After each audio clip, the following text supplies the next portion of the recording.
ഏറ്റവും പുതിയ വാർത്തകൾ അറിയാൻ ഈ ചാനൽ മറക്കാതെ സബ്സ്ക്രൈബ് ചെയ്ത് നോട്ടിഫിക്കേഷൻ ബെൽ ക്ലിക്ക് ചെയ്യുക. വിവാഹ അഭ്യർത്ഥന നിരസിച്ചതിനെ തുടർന്ന് യുവതിയെ യുവാവ് തീ കൊളുത്തിയിരിക്കുകയാണ്. നടുറോഡിൽ വെച്ച് യുവതിയുടെ ദേഹത്ത് യുവാവ് പെട്രോൾ ഒഴിച്ച് തീ കൊളുത്തിയിരിക്കുകയാണ്. രാവിലെ 9 മണിക്ക് തിരുവല്ലയിലായിരുന്നു ഈ സംഭവം. റേഡിയോളജി വിദ്യാർത്ഥിനിയായ റാന്നി അയിരൂർ സ്വദേശി കവിത വിജയകുമാരിക്കാണ് ഈ സംഭവം ഉണ്ടായത്. യുവാവും യുവതിയും 18 വയസ്സുകാരാണ്. പുഷ്പഗിരി മെഡിക്കൽ കോളേജ് ആശുപത്രിയിൽ തീവ്രപരിചരണ വിഭാഗത്തിൽ പ്രവേശിപ്പിച്ച പെൺകുട്ടിയുടെ നില ഇപ്പോൾ ഗുരുതരമാണെന്നാണ് റിപ്പോർട്ടുകൾ. സംഭവത്തിൽ ബിരുദ വിദ്യാർത്ഥി തിരുവല്ല കടപ്പുറ കുമ്പനാട് സ്വദേശി അജിൻ റെജി മാത്യുവിനെ അറസ്റ്റ് ചെയ്തിരിക്കുകയാണ്. ഇയാളെ തിരുവല്ല പോലീസ് സ്റ്റേഷനിൽ വിശദമായി ചോദ്യം ചെയ്തു വരികയാണ്. +2 മുതൽ ഒരുമിച്ച് പഠിച്ച യുവതിയും യുവാവും പ്രണയത്തിലാവുകയായിരുന്നു. ഇതിനിടെ നിരവധി തവണ അജിൻ വിവാഹ അഭ്യർത്ഥന നടത്തി. എന്നാൽ യുവതി ഒഴിഞ്ഞുമാറി. ഇന്ന് രാവിലെ യുവതി പഠിക്കുന്ന സ്വകാര്യ സ്ഥാപനത്തിന് മുന്നിൽ അജിൻ ബൈക്കിലെത്തുകയായിരുന്നു.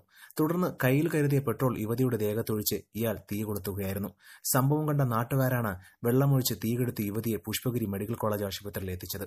ഇതിനെക്കുറിച്ചുള്ള നിങ്ങളുടെ അഭിപ്രായം താഴെ മറക്കാതെ കമന്റ് ചെയ്യുക. കൂടുതൽ വാർത്തകൾക്കായി ഈ ചാനൽ സബ്സ്ക്രൈബ് ചെയ്ത് ഈ വീഡിയോ മറ്റുള്ളവർക്കും ഷെയർ ചെയ്ത് കൊടുക്കുക.